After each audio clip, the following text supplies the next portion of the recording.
The premise of Exoprimal, gunning down hundreds of dinosaurs while wearing a robot supersuit, sounds weird at best. But as it turns out, Capcom's third-person multiplayer game is a thoughtful cooperative shooter that puts a premium on teamwork and team composition to defeat all manner of prehistoric menaces, as well as other players.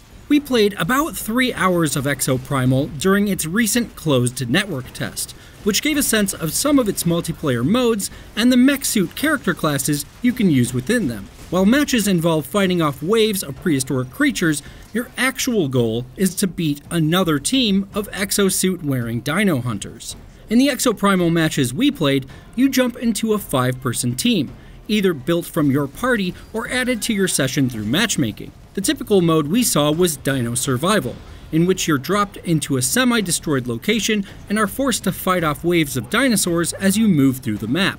Your dinosaur battles actually constitute a race against another team, however, and the goal is to complete your objectives more quickly than the other squad. Though we played a handful of matches with several variations, a typical match started with the dinosaur cull objectives. In that one, your squad runs to a location where the evil AI running the show, Leviathan, dumps a bunch of dinosaurs on you, and you kill them as fast as you can. These culls ramped up slowly, starting with slews of raptors, before adding flying pteranodons and altered variations on dinosaurs, like gas neosaurs and sniper neosaurs. The gas dinosaurs are covered in gross glowing sacs that explode when they die, while the snipers fling devastating blasts of goop your way.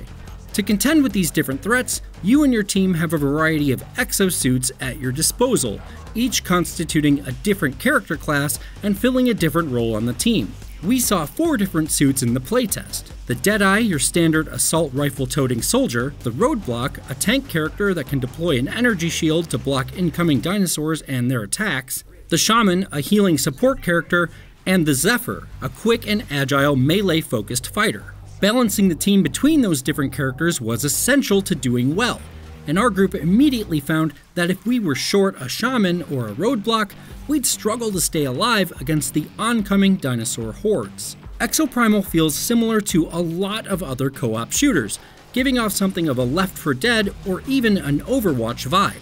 Your team's roadblock puts up a shield that they can use to bottleneck dinosaurs and hold them back while the rest of the team shoots them. Deadeye and Zephyr do the bulk of the damage, shooting through shields and zipping around the battlefield to take out priority targets. And Shamans deploy healing items that can boost your whole team or a single character, while using their attacks to zap dinosaurs with electricity to slow them down or paralyze them. Using effective teamwork allows you to control the flow of the battle and keep your team alive, and you can change suits on the fly to address changes on the battlefield. It's easy to get overwhelmed. Exoprimal drops a lot of enemies on your screen at once, often flowing in from different points, and that requires you to pay attention to different threats and to work together to address them quickly and efficiently. As the typical matches wore on, the player versus dinosaur portion generally ended with a fight against a powerful, giant dinosaur. In our games, a T-Rex or a Triceratops. These huge dinosaurs are much tougher to take down than their smaller brethren, and pack an incredible punch when they attack. The T-Rex, for instance, can grab and chomp a single character in one go, killing you outright if you're not careful and quick. As we damaged these big dinosaurs, they'd often turn and run into another portion of the map, forcing us to fight through more raptors and other dinos in order to keep up the fight and complete the objective. The fights with the big dinosaurs are where Exoprimal dishes out the most fun, because they require you to use all the tricks at your disposal to get an upper hand. Roadblock, for instance, can stop a stampeding Triceratops with their shield, standing their ground and holding the dinosaur while the rest of the team batters them, but only as long as their shield can withstand the attack, which isn't very long. You also can't fight the Triceratops head-on, since its armored face reduces damage from your attacks to next to nothing. That means that baiting attacks, circling around, and keeping each other alive is essential to victory. The same is true with the T-Rex, which is more agile and more dangerous to a single target, but which can be knocked down if you focus your attacks on its head. Distracting and baiting it around the battlefield while your teammates lay into it can keep it from devastating your whole group. Throughout all these fights with dinosaurs, you're competing with the other team, who are running through the same map as you, but in another dimension. Between objectives, you can occasionally see the other team, highlighted as red ghosts, giving you a sense of just how far ahead or behind they are. In the matches we played, however, things didn't end when we killed the biggest dinosaur. Instead, we'd go into one final phase with a new objective that put both teams in more direct competition. Most of the time, that objective was to collect energy cartridges that appeared around the map, with each team needing to gather 100 cartridges in total. Just exactly how these matches work wasn't entirely clear. As you're gathering energy cartridges, you're also fighting dinosaurs, and it seems that doing well in these goals sends dinosaurs into the other team's dimension to slow them down. While you race to gather cartridges, your dimension merges with the other team's. That means that the other team can show up at objective locations and fight you directly. And killing other players allows you to steal their cartridges. So the mode becomes about fighting dinosaurs, racing to pick up objects scattered around the map, and fighting third-person shooter battles against the other group to waylay them and protect your squad. These PvP battles were some of the most pitched moments in the games we played, often requiring our group to quickly change our team composition to deal with our opponents. In one match, we found ourselves getting wrecked by the other team, with the scoreboard quickly favoring our opponents by something like 60 cartridges. Two of us swapped quickly to Deadeye characters, however, and we were able to use our range and shooter skills to turn the tide, stealing enough cartridges to snatch victory. The major downside of this mode is that it made the earlier portion of the match feel like it didn't matter. The race to fight raptors and bring down T-Rexes only appears to determine how early you get to start the PvP mode, so going fast gives you a slight advantage for picking up cartridges. The same was true in another match we played, which featured a final PvP mode in which teams had to escort and protect a payload to a specific spot.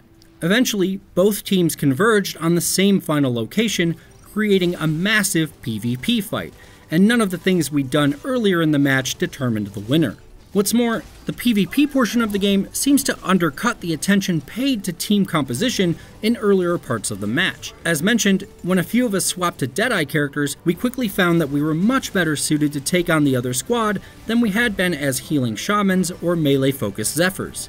This is probably a case of only seeing a small slice of the game. There were only 4 characters in the beta, and more options for team composition will probably change the feel of the mode drastically. But the Deadeye class seemed dominant against other mech suits in a way that caused us to spend less time thinking about working together and aiding one another.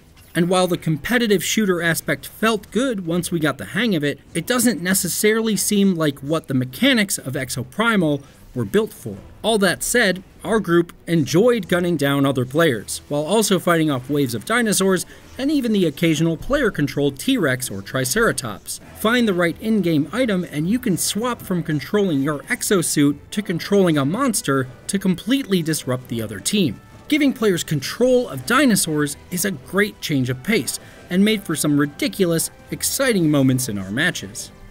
As mentioned, however, the most fun Exoprimal provided was when we took on big dinosaurs as a group, and the best mode of the game was when it threw out all semblance of competition in favor of smashing a huge, mutated T-Rex. In one mode that came up a few times, Leviathan would pit us against a Triceratops at the start of the match rather than at the end. Once both teams had dealt with it, we were dropped into a sort of virtual space, where Leviathan decided to combine both our teams into one 10-player group. Our first objective here was to deal with a wave of 2,000 raptors pouring in from above in a desperate fight to stay alive as long as possible. And once we completed that fight, we faced an even tougher challenge, a battle with a huge dinosaur called a Neo-T-Rex. Like the other Neosaurs, the Neo-T-Rex is covered in purple pustules, which seem to both give it special abilities and also serve as critical hit spots that amplify damage. As a 10-person team, we had to lay into the Rex while working together to survive. We only had 30 respawns to share between us. As in other Left 4 Dead likes, however, you can revive your teammates for a brief period after they go down, allowing you to save a respawn. Teamwork here is essential, from using shields and taunts to distract the Rex, to keeping the team healed, to focusing fire on critical hit spots. The Neo-T-Rex shakes up the fight with several different moves that do massive damage, including releasing waves of energy, shooting a laser beam from its mouth, and creating a black hole that sucks players in and kills anyone trapped inside. Avoiding those attacks requires reading the situation quickly and finding walls and other objects that can serve as cover. The Neo T-Rex battle was a hard-fought one, and at its best, gave off the same vibes as a big MMO boss fight or felling a huge creature in something like Monster Hunter. And it's a great idea that you can suddenly be thrown into a match in which your would-be opponents become your allies against a greater threat. Exoprimal does team-based cooperation really well, and your role on a 10-player squad feels just as important as on a 5-player one. Though we only played for a few hours and saw only a small portion of what Exoprimal has to offer, overall, the game offered a lot of goofy, over-the-top fun in the technical test. Capcom's approach to team-based gameplay uses a lot of tried-and-true ideas borrowed from other games to great effect, and fighting huge dinosaurs is just as cool and pulse-pounding as it sounds. The PvP aspects might not be quite as solid when it comes to class mechanics, but they can definitely be just as exciting and engaging, especially with a smart, communicative team. Exoprimal is a surprisingly fun, smart team-based shooter. It'll be fascinating to see just how well the game works when all its components are offered to players.